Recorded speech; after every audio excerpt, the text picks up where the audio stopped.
कभी आप ब्रह्म मुहूर्त में जगे हैं? जगकर देखिए, संध्या होने के पश्चात जब रात्रि का अंधकार सारे संसार को धीरे धीरे अपने अंधकार में निगलने लगता है, तो यही अंधकार ब्रह्म मुहूर्त में भोर होने से ठीक पूर्व तनिक अधिक काला हो जाता है। कुछ समझे? हमारा जीवन भी कुछ ऐसा ही होता है।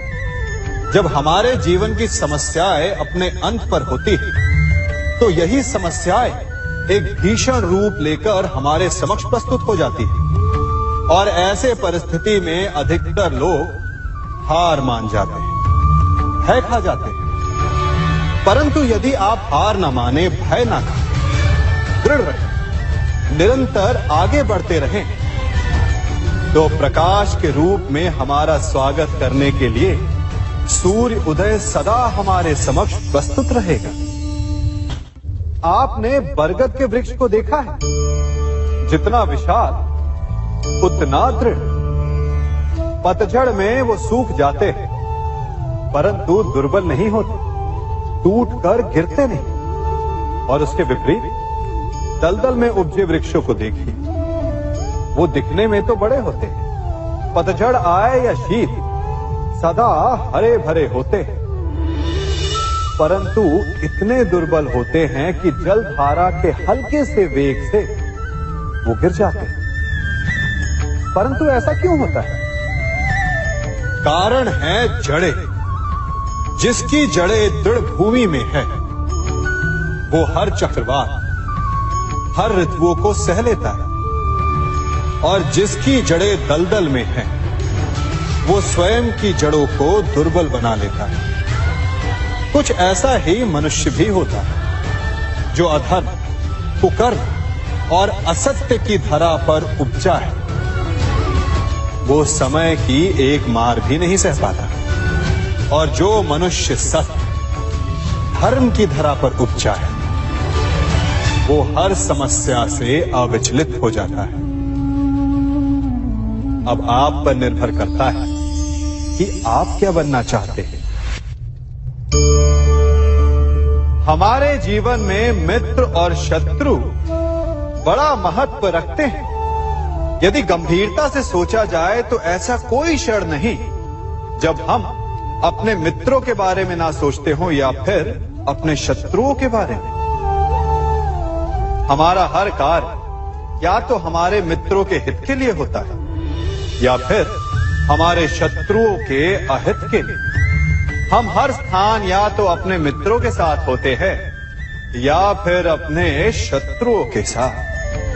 कोई नहीं चाहता कि उनका शत्रु प्रसन्न रहे।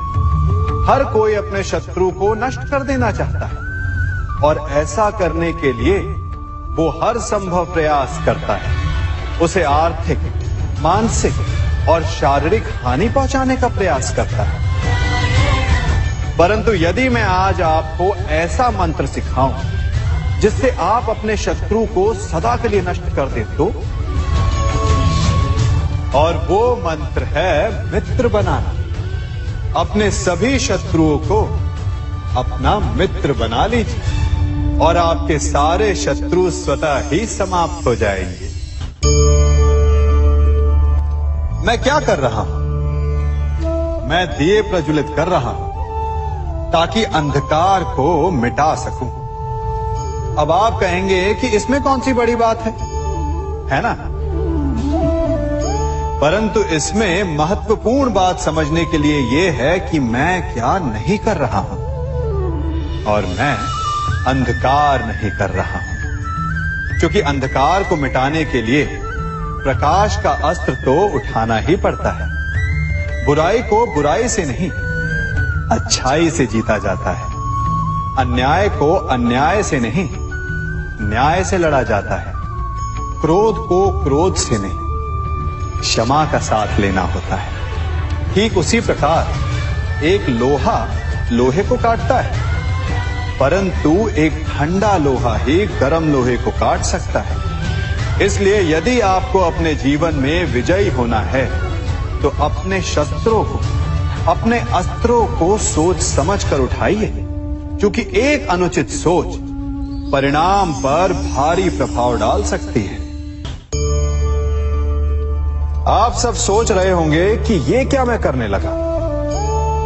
मैं इस पौधे को जड़ से उखाड़ रहा हूं।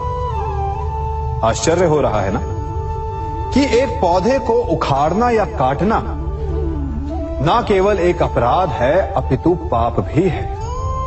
तो फिर मुझे ऐसा करने की क्या आवश्यकता पड़ गई? क्योंकि कई बार विनाश ही सृजन तक पहुंचाता है। यदि नया भवन बनाना हो तो पुराने भवन को गिराना पड़ता है। व्यवस्था को परिवर्तित करने के लिए क्रांति लानी पड़ती है। और उसी प्रकार यदि किसी वृक्ष या किसी पौधे की जड़ों में घुन लग जाए या उसका मूल सड़ जाए तो उसे जड़ से उखाड़ देना ही श्रेयस्कर होता है, ताकि उस स्थल पर नए पौधे उपज सके। युद्ध करना पर्याय नहीं,